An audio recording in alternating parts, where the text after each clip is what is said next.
Hello guys, good morning mga karusas. Nandito tayo sa kusina, maghati-hati tayo ng isda. I-repack natin sa plastic kasi tatlo man lang kaming kakain, dalawa sila, pangatlo ako. So, hatiin natin ito.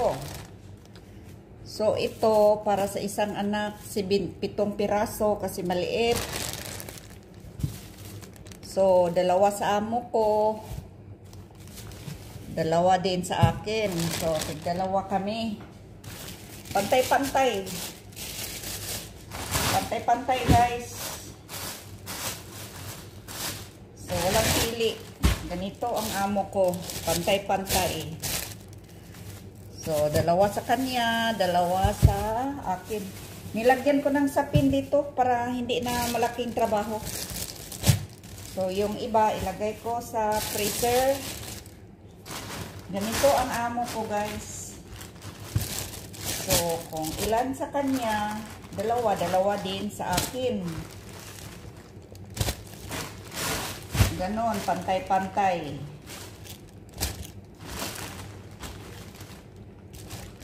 So, maganda itong pagkabili kasi malinis. Hindi naman hinugasan, pero tanggal na yung ano niya, mga bituka.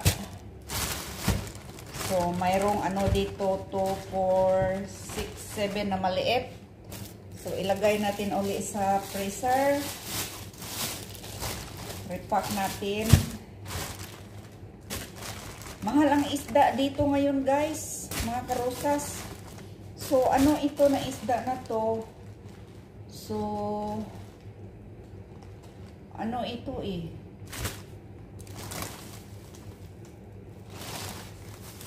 So, 12 BD. So, 1,000 plus ito sa piso. Hindi na lang i-convert sa piso. Parang masakit sa utak.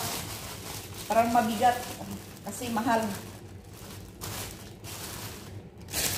Masakit sa ulo. Hindi na lang i-convert sa piso. Kasi mahal itong isda na ito dito. Yung danggit.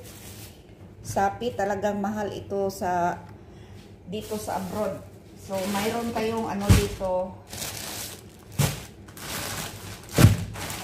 Maliit.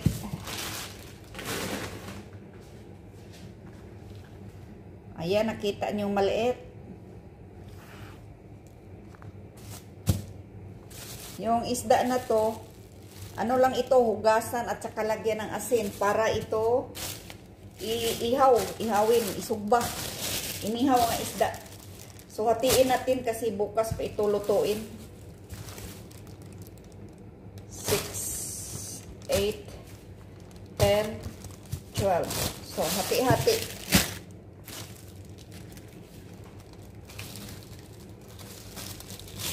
Masarap itong isda na to sa inihaw. 3, 5, 8, 11,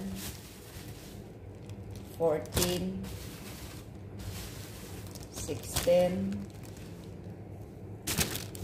14 guys. So, para yan bukas.